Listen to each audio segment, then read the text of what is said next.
नमस्कार साथियों, जय श्री श्याम क्लासेस के यूट्यूब चैनल पर एक बार फिर से आप सभी का स्वागत है। दोस्तों, आज के इस क्लास में अपन बात करेंगे पशुधन सहायक वैकेंसी से संबंधित एक और मॉडल पेपर के बारे में। दोस्तों, ये जो मॉडल पेपर है सेम एज इट इज आपका न्यू सिलेबस है उसके ऊपर आधारित होगा। सभी वेटनरी के सब्जेक्ट इसमें कवर करने वाले हैं।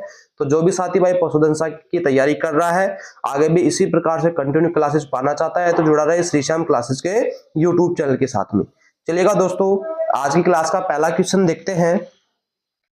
शरीर में जल के निष्कासन पर नियंत्रण रखता है कि जो शरीर में जल का निष्कासन होता है उस पर कंट्रोल कौन करता है? हृदय, वर्कक, पलीह या यकृत? दोस्तों, राइट आंसर करेंगे वर्कक। जो किडनी है शरीर में जल निष्कासन पर दोस्तों नियंत्रण करती है। ठीक है, अगला क्वेश्चन देखते हैं। मुर्गों में श्वास नली में वलय होती है।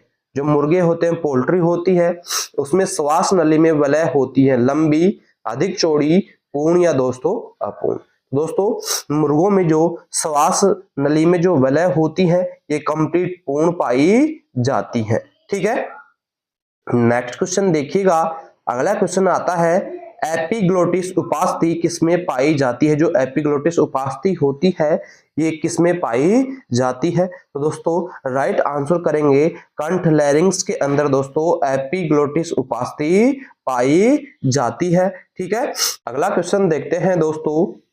ऊपरी होठ जो थूथन के रूप में पाया जाता है, किस जानवर के रूप में? दोस्तों, जो ऊपरी होठ है वो थूथन के रूप में पाया जाता है।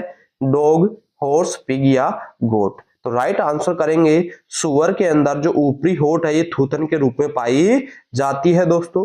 ठीक है, अगला क्वेश्चन देखते हैं। चेस्ट नट पाया जाता है, चेस्ट नट किस जानवर में देखने को मिलता है? भैंस में, गाय में, घोड़े में या दोस्तों बकरी में? तो दोस्तों, जो चेस्ट नट होता है हॉर्स, घोड़े के अंदर दोस्तों ये देखने को मिलता है। ठीक है, अगला क्वेश्चन देखते हैं कि निम्न में से सी आकृति की होती है। चार संरचनाएं आपको दे रखी हैं, इनमें से सी आकृति की कौन सी संरचना होती है? तो दोस्तों, जो डेडोनम होता है ये इसका आकार जो होता है सी आकृति का होता है। ठीक है, अगला क्वेश्चन देखते हैं। पाचन और श्वसन तंत्रों में समान रूप से पाई जाती है। जो पाचन और श्वसन तंत्र होते हैं उनमें समान रूप से क्या पाई जाती है? तो दोस्तों, जो ग्रसनी फेरिंक्स होती है ये पाचन और श्वसन तंत्रों में समान रूप से पाई जाती है। ठीक है, अगला क्वेश्चन देखेंगे।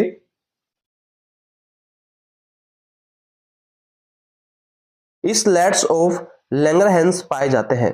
जो स्लेट्स होते हैं ऑफ लैंगरहैंस ये किसमें पाए जाते हैं? अग्नाशय के अंदर, यकृत के अंदर, पलिया के अंदर या हृदय के अंदर? दोस्तों, अग्नाशय पैनक्रेस के अंदर दोस्तों ये पाया जाता है। ठीक है, नेक्स्ट क्वेश्चन देखेंगे। फेफड़े कौन सी गुहा में स्थित होते हैं? जो लंग्स होते हैं, फेफड़े होते हैं, ये कौन सी गुहा में स्थित होते हैं? तो दोस्तों, वक्स थोरेसिक जो कैविटी होती है, गुहा होती है, इसके अंदर दोस्तों फेफड़े पाए जाते हैं। ठीक है, नेक्स्ट क्वेश्चन देखेंगे। क्लोइका पाई जाती है। तो दोस्तों, जो क्लोइका होती है किसके अंदर पाई जाती है? मुर्गे में दोस्तों क्लोइका पाई जाती है, चिकन के अंदर। ठीक है, नेक्स्ट क्वेश्चन देखते हैं। किसकी आंतरिक भित्ति में अनुदैर्ध्य मांसपेशियां उभार, जिन्हें लैमिने कहते हैं, पाए जाते हैं? कि किसकी आंतरिक भित्ति में अनुदैर्ध्य मांसपेशी उभार, जिन्हें दोस्तों लैमिने कहते हैं, ये पाए जाते हैं? दोस्तों, राइट आंसर करेंगे ओमेजन के अंदर दोस्तों ये पाए जाते हैं। ठीक है, अगला क्वेश्चन देखेंगे। नेफ्रॉन या यूरिनिफेरस ट्यूबल किसकी संरचनात्मक एवं क्रियात्मक इकाई होती है? नेफ्रॉन या यूनिफेरस ट्यूबल जो होती है किसकी संरचनात्मक एवं क्रियात्मक इकाई होती है? तो दोस्तों, राइट आंसर करेंगे वर्कक किडनी की जो संरचनात्मक और क्रियात्मक इकाई होती है नेफ्रॉन होती है मेरे दोस्तों। ठीक है, नेक्स्ट क्वेश्चन देखिएगा। किसके यकृत में गैल ब्लैडर अनुपस्थित होता है? कि ऐसा कौन सा पशु है जिसके यकृत में गैल ब्लैडर अनुपस्थित होता है? दोस्तों, राइट आंसर करेंगे हॉर्स, घोड़े के अंदर दोस्तों गैल ब्लैडर अनुपस्थित होता है। ठीक है, अगला क्वेश्चन आता है। पशुओं में प्रोटीन उपापचय का अंतिम उत्पाद क्या होता है? जो पशु होते हैं उनमें जो प्रोटीन का उपापचय का अंतिम प्रोडक्ट होता है, उत्पाद होता है, वो क्या होता है? दोस्तों, प्रोटीन का जो पशुओं में अंतिम उपापचय उत्पाद होता है वो नाइट्रोजन होता है। ठीक है, अगला क्वेश्चन देखेंगे, वर्क की संरचना का अध्ययन कहलाता है, जो वर्क की संरचना होती है उसका अध्ययन करना क्या कहलाता है दोस्तों, तो नेफ्रोलॉजी दोस्तों इसको बोला जाता है, यानी वर्क की किडनी की संरचना का अध्ययन करना नेफ्रोलॉजी कहलाता है। ठीक है, अगला क्वेश्चन देखेंगे, अपशिष्ट पदार्थों के चयनात्मक अवशोषण की जगह कौन सी है, जो अपशिष्ट पदार्थ है उनके चयनात्मक अवशोषण की जगह कौन सी होती है, तो दोस्तों वर्कक जो किडनी होती है ये अपशिष्ट पदार्थों की चयनात्मक अवशोषण की जगह होती है मेरे दोस्तों। ठीक है, अगला क्वेश्चन देखेंगे, ऊपरी श्वसन तंत्र में O2 या CO2 की मात्रा किसी काम में नहीं आती है, कि ऊपरी श्वसन में जो ऑक्सीजन और CO2 है की मात्रा को किसी काम में नहीं आती है, किसके अंदर दोस्तों किसी काम में नहीं आती है, दोस्तों जो मृत आयतन डेड वॉल्यूम होता है इसके अंदर O2 और CO2 की मात्रा किसी के भी काम में नहीं आती है मेरे दोस्तों। ठीक है, अगला क्वेश्चन देखेंगे, फेफड़े की जैविक क्षमता में शामिल नहीं है, जो फेफड़े की जैविक क्षमता होती है इसमें क्या चीज शामिल नहीं होता है, जो शेष आयतन होता है फेफड़े की जैविक क्षमता में दोस्तों ये शामिल नहीं होता है। ठीक है, अगला क्वेश्चन देखेंगे, CO2 का अधिकांशतः परिवहन का माध्यम कौन सा होता है, जो CO2 होता है इसका अधिकांशतः परिवहन का माध्यम कौन सा होता है, बाइकार्बोनेट आयनों के रूप में दोस्तों CO2 का परिवहन किया जाता है। ठीक है, अगला क्वेश्चन देखेंगे, बाह्य नासा छिद्रों की आकृति बनाती है, जो बाह्य नासा छिद्र होते हैं इनकी आकृति कौन बनाती है, तो दोस्तों एलआर उपस्थिति जो उपास्थि होती है एलआर कार्टिलेज, तो दोस्तों ये बाह्य नासा छिद्रों की आकृति बनाने में सहायक होती है। ठीक है, अगला क्वेश्चन देखेंगे, कंठ की वो उपास्थि जो उभार के रूप में बाहर आसानी से महसूस की जा सकती है, कि कंठ की वो उपास्थि जो उभार के रूप में बाहर आसानी से महसूस की जा सकती है, कौन सी उपास्थि होती है मेरे दोस्तों, तो राइट आंसर करेंगे दोस्तों थायराइड जो उपास्थि होती है ये बाहर महसूस की जा सकती है। ठीक है, अगला क्वेश्चन देखते हैं, क्यूनिफॉर्म उपास्थि उपस्थित होती है, जो क्यूनिफॉर्म कार्टिलेज होती है ये किसके अंदर दोस्तों उपस्थित होती है, तो राइट आंसर करेंगे कुत्ते में दोस्तों ये क्यूनिफॉर्म उपास्थि उपस्थित होती है। ठीक है, अगला क्वेश्चन देखेंगे, बलपूर्वक बहिर्श्वसन के बाद फेफड़ों में शेष वायु की मात्रा का आयतन क्या कहलाता है, कि बलपूर्वक बहिर्श्वसन के बाद में फेफड़ों में जो शेष वायु की मात्रा बच जाती है तो वो क्या कहलाती है, तो दोस्तों उसे बोला जाता है शेष आयतन। ठीक है, क्या बोलेंगे, यानी आप बलपूर्वक बहिर्श्वसन कर रहे हैं, श्वास बाहर निकाल रहे हैं, तो दोस्तों उसके बाद में फेफड़ों में जो वायु बच गई है उसे क्या बोलते हैं, शेष आयतन उसे बोला जाता है। ठीक है, अगला क्वेश्चन है, जठर रस की पीएच लगभग कितनी होती है, तो दोस्तों जठर रस की पीएच लगभग 2 के समान 2 के बराबर होती है। ठीक है, अगला क्वेश्चन देखेंगे, भोजन में मौजूद वसा का पाचन निम्न भाग में होता है, कि जो भोजन के अंदर वसा उपस्थित है तो उसका पाचन किस भाग में होता है, तो दोस्तों छोटी आंत स्मॉल इंटेस्टाइन जो होती है इसके अंदर दोस्तों वसा का पाचन किया जाता है। ठीक है, अगला क्वेश्चन देखते हैं, मार्गोप्लिकट्स नामक संरचना निम्न में पाई जाती है, तो दोस्तों ये जो संरचना होती है हॉर्स घोड़े के अंदर मेरे दोस्तों पाई जाती है। ठीक है, अगला क्वेश्चन देखते हैं, छोटी आंत में मौजूद संरचना है, इनमें से छोटी आंत में कौन सी संरचना उपस्थित होती है, दोस्तों राइट आंसर करेंगे गोल ब्लैडर जो कोशिकाएं होती हैं ये छोटी आंत के अंदर दोस्तों उपस्थित होती है।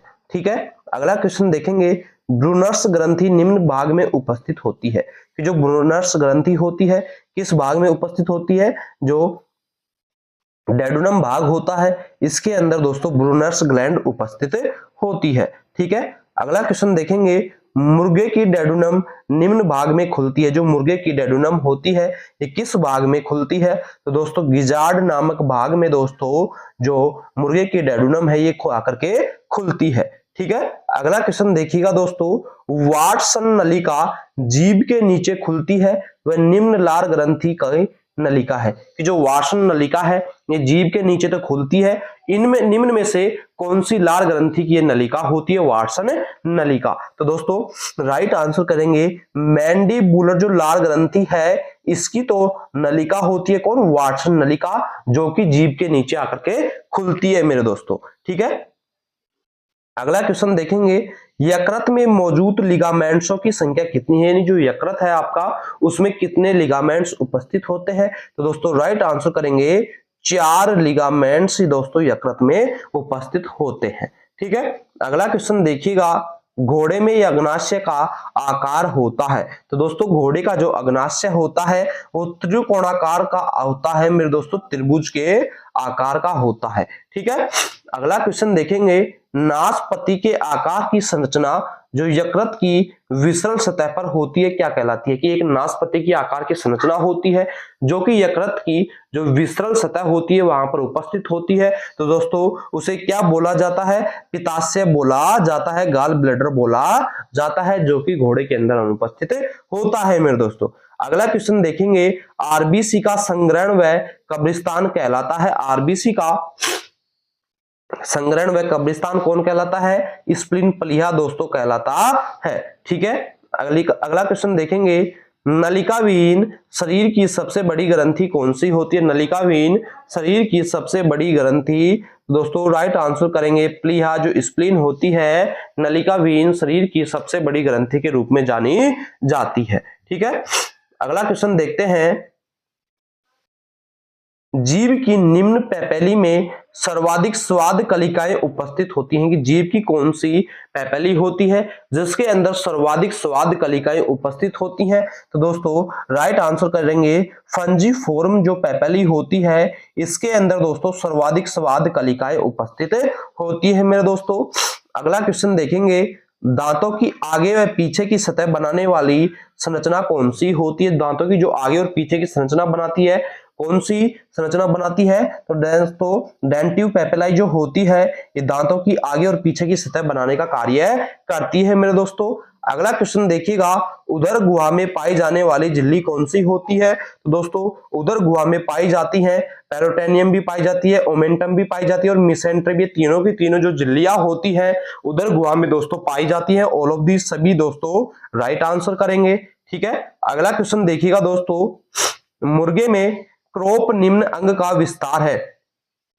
जो मुर्गा होता है उसमें क्रोप कौन से अंग का विस्तार होता है? तो दोस्तों राइट आंसर करेंगे ईसियोफेगस ग्रेसिका का विस्तार होता है मुर्गे में क्रोप मेरे दोस्तों। ठीक है, अगला क्वेश्चन देखेंगे, यूरिया के निर्माण का अंग है, यानी जो यूरिया निर्माण का अंग कौन सा कहलाता है? तो दोस्तों यकृत लीवर जो होता है यूरिया निर्माण का दोस्तों अंग कहलाता है। ठीक है, अगला क्वेश्चन देखेंगे, यूरिक अम्ल निम्न प्राणी में प्रोटीन उपापचय का अंतिम उत्पाद होता है। जो यूरिक अम्ल होता है निम्न में से किस प्राणी में प्रोटीन उपापचय का अंतिम उत्पाद होता है? तो दोस्तों राइट आंसर करेंगे पक्षी ब्लड के अंदर दोस्तों जो यूरिक अम्ल का अंतिम उत्पाद होता है, जो प्रोटीन उपापचय का अंतिम उत्पाद होता है यूरिक अम्ल। ठीक है, अगला क्वेश्चन देखेंगे, ग्लोमेरुलस की क्षनित दर यानी फिल्ट्रेशन रेट को बढ़ाने वाला हार्मोन कौन सा होता है? तो दोस्तों ग्लोमेरुलस की जो फिल्ट्रेशन रेट होती है उसको बढ़ाने वाला हार्मोन जो होता है जीएच हार्मोन दोस्तों होता है। ठीक है, अगला क्वेश्चन देखेंगे, सबसे अधिक चयनात्मक पुनः अवशोषण वाला अंग कौन सा होता है? यानी सबसे अधिक चयनात्मक पुनः अवशोषण वाला ऑर्गन अंग कौन सा होता है? तो दोस्तों राइट आंसर करेंगे समीपस्थ संवलित जो नलिका होती है ये सर्वाधिक चयनात्मक पुनः अवशोषण वाला अंग ऑर्गन होता है मेरे दोस्तों। ठीक है, अगला क्वेश्चन देखिएगा, मूत्र तंत्र में छलनी का कार्य करता है।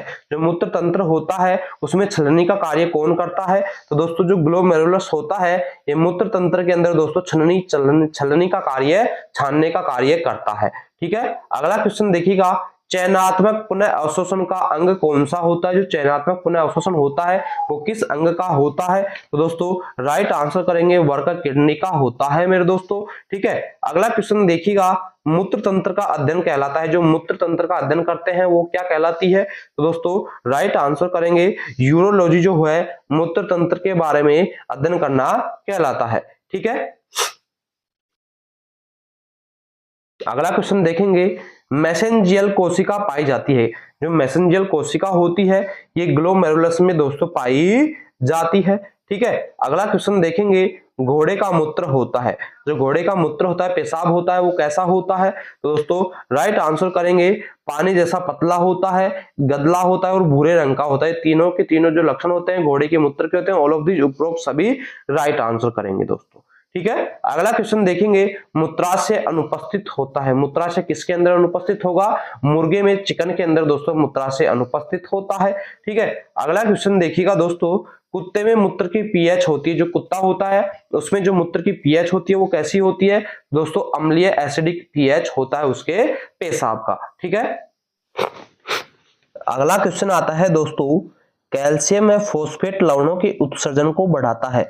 कि जो कैल्शियम और फोस्फेट के लवण होते हैं इनको उत्सर्जन का बढ़ाने का कार्य कौन करता है? पैराथायराइड जो ग्रंथि होती है दोस्तों ये उनके उत्सर्जन को बढ़ाने का कार्य करती है। ठीक है, अगला क्वेश्चन देखिएगा, प्रत्येक वर्कक नलिका वर्कक के कोर्टेक्स भाग में स्थित एक प्यालेनुमा संरचना बनाती है, जिसे कहते हैं कि जो प्रत्येक वर्कक नलिका होती है उसमें वर्कक के कोर्टेक्स भाग में स्थित एक प्यालेनुमा संरचना होती है। तो दोस्तों उसे किस नाम से जाना जाता है? तो राइट आंसर करेंगे दोस्तों, से बोमेन संपुट के नाम से दोस्तों जाना जाता है। ठीक है, अगला क्वेश्चन देखेंगे, एडीएच स्रावित होता है।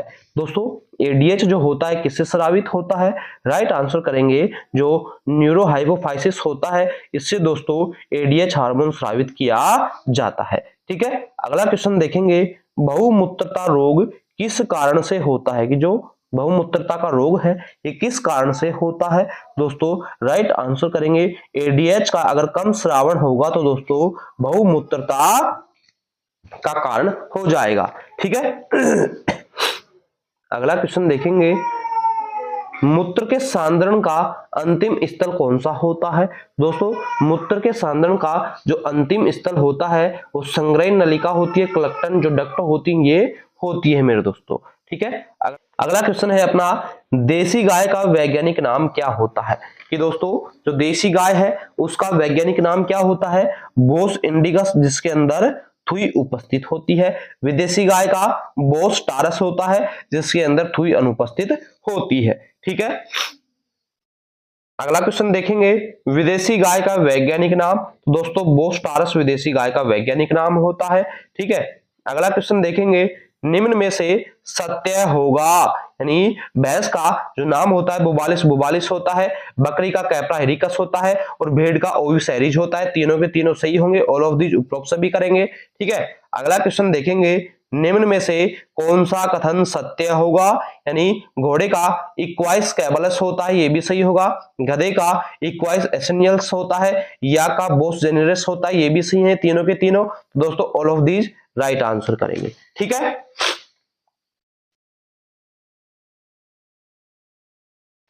अगला क्वेश्चन देखिएगा, निम्न में से कौन सा कथन सत्य होगा? यानी मिथुन ब्रोस फ्रंटलिस, ये भी सही होगा दोस्तों। कुत्ता कैनिस फेमिलियरिस, ये भी सही होता है। बिल्ली फेलिस डोमेस्टिकस, ये भी सही होगा।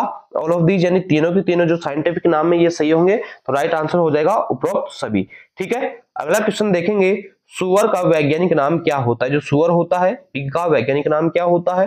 दोस्तों राइट आंसर करेंगे, सुस डोमेस्टिकस जो होता है ये सुअर का वैज्ञानिक नाम होता है मेरे दोस्तों। ठीक है, अगला क्वेश्चन देखिएगा, निम्न में से सत्य कथन है। तो दोस्तों इनके अंदर से आपको सत्य कथन छांटना है कि भारत में 2 कुबड़ वाले ऊंट लद्दाख क्षेत्र में पाए जाते हैं, एकदम सही है। विदेशी गाय भैंस एवं मिथुन में कुबड़ अनुपस्थित होता है, ये भी दोस्तों सही है।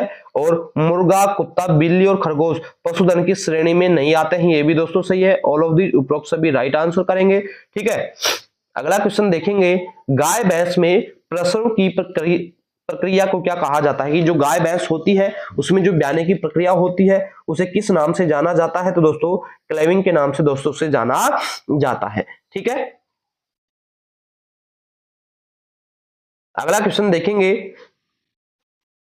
ऊंट में समागम एवं प्रसव की प्रक्रिया को क्रम से क्या कहा जाता है? तो दोस्तों ऊंट में जो प्रसव और समागम और प्रसरण की क्रिया होती है उसे क्या क्या बोला जाता है? तो दोस्तों सबसे पहले बात करेंगे समागम, तो लखाना बोलेंगे, प्रसरण की क्रिया क्लेविंग बोली जाती है। ठीक है, अगला क्वेश्चन देखेंगे, घोड़ी का गर्भकाल कितना होता है?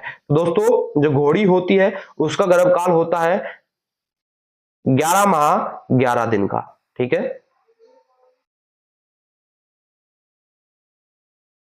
और जो आपकी भैंस होती है उसका जो गर्भकाल होता है 10 माह 10 दिन का होता है, गाय का होता है 9 माह 9 दिन का, और ऊंटनी जो होती है उसका होता है 13 माह 13 दिन का। ठीक है, अगला क्वेश्चन देखेंगे, निम्न में से असत्य कथन होगा? तो दोस्तों गाय का तो होता है 9 माह 9 दिन का होता है। ठीक है, भैंस का जो होता है गर्भकाल ये होता है 10 माह 10 दिन का होता है। ठीक है, और बकरी का जो होता है जो 5 माह 5 दिन का होता है। भेड़ का दोस्तों इसमें गलत हो जाएगा, क्योंकि दोस्तों भेड़ का जो होता है गर्भकाल 5 माह -5 दिन होता है। ठीक है, अगला क्वेश्चन देखेंगे, निम्न में से असत्य कथन को छांटिएगा? तो दोस्तों असत्य कथन की छटनी करनी है अपने को। सूर्य का गर्भकाल 3 माह +3 दिन यानी 3 सप्ताह का होता है। ठीक है, ऊंटनी का जो गर्भकाल होता है 390 दिनों का होता है। ठीक है, कुतिया बिल्ली का गर्भकाल होता है जो 62 दिन का होता है, और खरगोश का जो गर्भकाल होगा दोस्तों 62 दिन का नहीं होता, ये रॉन्ग आंसर हो जाएगा इसमें। ठीक है, अगला क्वेश्चन देखेंगे, निम्न में से सत्य कथन कौन सा होगा? ठीक है, तो दोस्तों देखते हैं, एक तरफ तो आपको एनिमल दे रखे हैं, मीट दे रखे हैं, और उनका ड्रेसिंग प्रतिशत दे रखा है। तो भैंस का जो मीट होता है वो काराबी बफेन होता है, ड्रेसिंग परसेंट 57% होता है, ये भी सही है। पोल्ट्री को मांस को चिकन बोलते हैं और ड्रेसिंग परसेंट 65 से 70% होता है। सुअर के मांस को पोर्क बोला जाता है और ड्रेसिंग 72% होता है। ऑल ऑफ दीज उपरोक्त सभी इसमें सही होंगे मेरे दोस्तों। ठीक है, अगला क्वेश्चन है, निम्न में से असत्य कथन कौन सा होगा? ठीक है, गाय होती है, गाय का जो एडल्ट मेल होता है वयस्क नर उसे बुल बोला जाता है, और वयस्क मादा को काऊ बोला जाता है। भेड़ होती है, भेड़ के वयस्क नर को रैम बोलते हैं, और दोस्तों वयस्क मादा को ईव बोलते हैं। बकरी होती है, बकरी का जो नर होता है वयस्क नर बक बोलते हैं, और दोस्तों मादा को दोस्तों नैनी बोलते हैं। और ऑप्शन नंबर डी इसमें रॉन्ग हो जाएगा। ठीक है, अगला क्वेश्चन देखेंगे, निम्न में से असत्य कथन कौन सा होगा? तो दोस्तों असत्य कथन की छटनी करनी है। घोड़े का नवजात फोल कहलाता है, और जवान नर जो होता है कोल्ट कहलाता है, और जवान जो मादा होती है फिल्ली कहलाती है। ऊंट होती है, ऊंट का दोस्तों जवान नर टोडा और जवान मादा टोडी कहलाती है। बिल्ली जो होती है दोस्तों इसको पप नहीं बोला जाता है, इसके ये इसमें रॉन्ग हो जाएगा। कुत्ते के बच्चे को पप पपीज बोला जाता है। ठीक है, अगला क्वेश्चन देखेंगे, निम्न में से असत्य कथन कौन सा होगा? इनमें से दोस्तों असत्य कथन की छटनी करनी है आपको। ठीक है, घोड़ी के समूह को पैक बोलते हैं और घर को स्टेबल बोला जाता है। ऊंट का जो समूह होता है उसे टोला बोलते हैं, और घर को दोस्तों कैम्प बोला जाता है। कुत्ता जो होता है कुत्ते के समूह को दोस्तों कैनल, और घर को भी कैनल। ऑप्शन नंबर डी इसमें रॉन्ग हो जाएगा। ठीक है, अगला क्वेश्चन है दोस्तों, निम्न में से असत्य कथन कौन सा होगा? तो दोस्तों गाय का जो मेल होता है स्टेरिलाइज्ड उसे बुल को स्टीर बोला जाता है, और मादा को स्पाइड बोला जाता है। भेड़ बकरी की बात करें तो दोस्तों मेल को विडर या विदर बोलते हैं, और मादा को स्पाइड बोलते हैं। सुअर के अंदर होग ब्रो या स्टैग बोलते हैं, और मादा को स्पाइड बोलते हैं।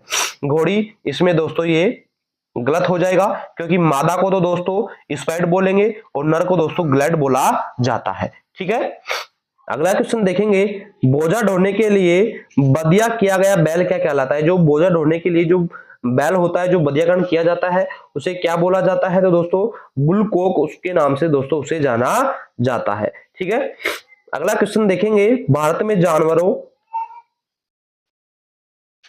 एवं मुर्गियों की नस्लों का पंजीकरण नामक संस्थान करती है, उसका मुख्यालय कहां पर स्थित है? कि जो भारत में जानवरों और मुर्गियों की नस्लों का पंजीकरण कौन सी संस्था करती है और उसका मुख्यालय कहां पर स्थित है मेरे दोस्तों? तो राइट आंसर करेंगे करनाल के अंदर दोस्तों इसका मुख्यालय स्थित है मेरे दोस्तों। ठीक है, अगला क्वेश्चन देखेंगे, मुर्रा ग्रुप की भैंस की नस्लों का उदाहरण कौन सा होता है? जो मुर्रा ग्रुप की नस्लें हैं भैंस की, तो उनका उदाहरण कौन कौन सा होता है? तो ठीक है दोस्तों, मुर्रा, नीली रावी, गोदावरी और कुंडी, ये सभी दोस्तों मुर्रा नस्ल की ग्रुप की जो भैंसें होती है। ठीक है, अगला क्वेश्चन देखेंगे, जलेबी नुमा सींग एवं जेट ब्लैक कलर की भैंस की नस्ल खालिस्तान का होता है, किस भैंस का होता है? तो दोस्तों मुर्रा जो नस्ल की भैंस होती है, इसके जो सींग होते हैं जलेबी नुमा होते हैं। ठीक है, काला स्याह यानी जेड ब्लैक जैसा इसका कलर रंग होता है। ठीक है, अगला क्वेश्चन देखेंगे, भेड़ में फुल माउथ कंडीशन की उम्र क्या होती है? जो भेड़ होती है उसमें फुल माउथ कंडीशन की उम्र कौन सी होती है? तो दोस्तों लगभग 4 वर्ष की उम्र में जो भेड़ होती है ये फुल माउथ की कंडीशन में आ जाती है मेरे दोस्तों। ठीक है, अगला क्वेश्चन देखिएगा, गाय, भैंस या बकरी जो होती है ये फुल माउथ कंडीशन की क्या उम्र होती है? दोस्तों ये होती है 5 वर्ष की उम्र में फुल माउथ कंडीशन हो जाती है मेरे दोस्तों। अगला क्वेश्चन देखिएगा, ऊंट में फुल माउथ कंडीशन की उम्र क्या होती है? जो ऊंट होता है इसमें जो फुल माउथ कंडीशन की उम्र होती है वो 7 वर्ष की होती है मेरे दोस्तों। ठीक है, अगला क्वेश्चन देखिएगा, निम्न में से सत्य कथन है? तो दोस्तों निम्न में से आपको राइट स्टेटमेंट के बारे में छटनी करनी है। तो सबसे पहले देखते हैं, प्री मोलर एवं मोलर दांतों को चिक टीथ बोला जाता है, एकदम सही होगा। डेंटल स्टार एवं गलवाइने ग्रोव घोड़े के इंसाइजर दांतों से संबंधित होते हैं, ये भी सही है। वोल्फ टीथ ऊंट में पाए जाते हैं, ये भी सही है, यानी तीनों के तीनों स्टेटमेंट राइट होंगे। ठीक है,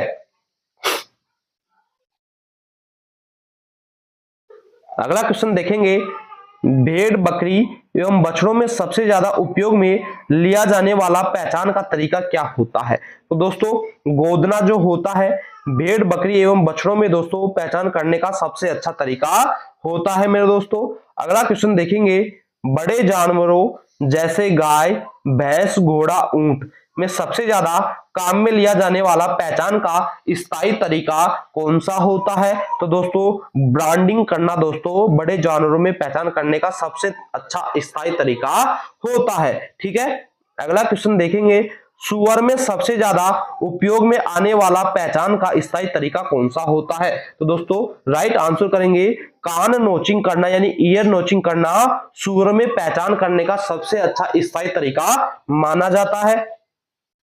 अगला क्वेश्चन देखेंगे, डेयरी जानवरों में दुग्ध दोहन की सर्वोत्तम विधि कौन सी होती है? जो डेयरी जानवर होते हैं इनमें जो दुग्ध दोहन की सर्वोत्तम सबसे अच्छी विधि कौन सी होती है? पूर्ण अस्त विधि यानी फुल हैंड जो मेथड विधि होती है, ये डेयरी जानवरों में सबसे अच्छी दुग्ध दोहने की विधि होती है मेरे दोस्तों। अगला क्वेश्चन देखेंगे, बछड़े में वीनिंग की उम्र कितनी होती है? तो दोस्तों जो बछड़ा होता है उसमें वीनिंग की उम्र कितनी होती है? तो राइट आंसर करेंगे 90 दिन के बछड़े को उसकी मां से अलग कर देना चाहिए मेरे दोस्तों।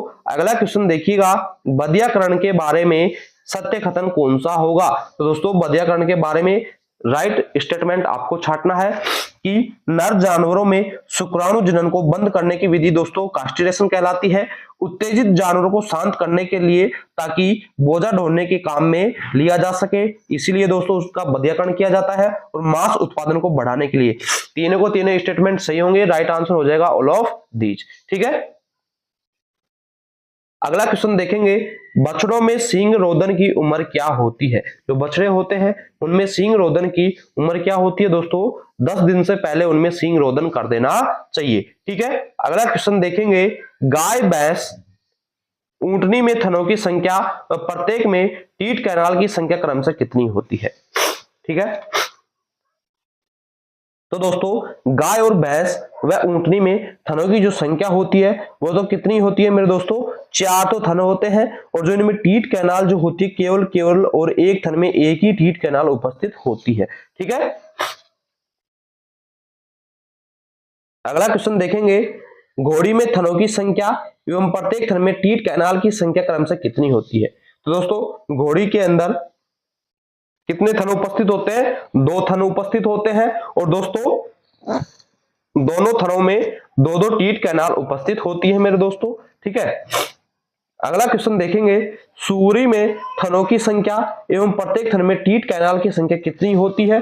दोस्तों राइट आंसर करेंगे, सूरी के अंदर 14 थन उपस्थित होते हैं और प्रत्येक थन में दोस्तों 2 टीथ कैनाल उपस्थित होते हैं। ठीक है, अगला क्वेश्चन देखिएगा कि कुतिया में थनों की संख्या एवं प्रत्येक थन में टीथ कैनाल की संख्या कितनी होती है। तो दोस्तों कुतिया में थनों की संख्या तो दोस्तों 10 होती है, जोड़ी में बात करें तो 5 जोड़ी होती है और प्रत्येक थन में दोस्तों टीथ कैनाल जो होती है ये लगभग 8 से 20 कैनाल होती है। ठीक है, अगला क्वेश्चन देखिएगा दोस्तों, कोलोस्ट्रिडियम फर्स्ट मिल्क यानी बेस्टिंग के बारे में सत्य कथन क्या है कि प्रसव के पश्चात प्रथम 3 दिन तक दूध यानी खीस कोलेस्ट्रम पिलाना चाहिए, एकदम सही है। बछड़े को उसके शरीर के वजन का लगभग 10% खीस पिलाना चाहिए, ये भी सही है। खीस बछड़े के रोग प्रतिरोधक क्षमता को बढ़ाता है, ये भी दोस्तों सही होगा। ऑल ऑफ दीज उपरोक्त सभी राइट आंसर करेंगे। ठीक है, अगला क्वेश्चन देखते हैं, बछड़े का प्रथम मल कहलाता है। तो बछड़े का प्रथम मल है वो क्या कहलाता है दोस्तों, मैकोनियम के नाम से दोस्तों ये जाना जाता है। ठीक है, अगला क्वेश्चन देखिएगा दोस्तों, अगला क्वेश्चन है अपना खीस का कार्य होता है। दोस्तों खीस का क्या कार्य होता है कि रेचक की तरह कार्य करता है, बछड़े की रोग प्रतिरोधक क्षमता को बढ़ाता है। उपरोक्त दोनों यानी दोनों के दोनों कथन जो है ये सही होंगे खीस के बारे में। ठीक है दोस्तों, आज की इस क्लास का अपना लास्ट क्वेश्चन देखते हैं, निम्न में से सत्य कथन कौन सा होगा। ठीक है, रुमंथी जानवरों में अपरा के माध्यम से एंटीबॉडी का स्थानांतरण नहीं होता है। ठीक है, रुमंथी जानवरों में नवजात को प्रतिरक्षा के लिए केवल खीस पर निर्भर रहना पड़ता है, एकदम सही है। रुमंथी जानवरों के बीच में ट्रिप्सिन इनिबिटर पाया जाता है तो नवजात बछड़ों के आमाशय में एंटीबॉडी के पाचन को रोकता है, ये भी सही है। यानी ऑल ऑफ दीज उपरोक्त से भी राइट आंसर हो जाएगा। ठीक है दोस्तों, इसी तरीके से वेटनरी से जुड़े बेहतरीन और शानदार दोस्तों ट्यूशन की क्लासेस पाने के लिए जुड़े रहें श्री श्याम क्लासेस के यूट्यूब चैनल के साथ में। थैंक यू दोस्तों, धन्यवाद।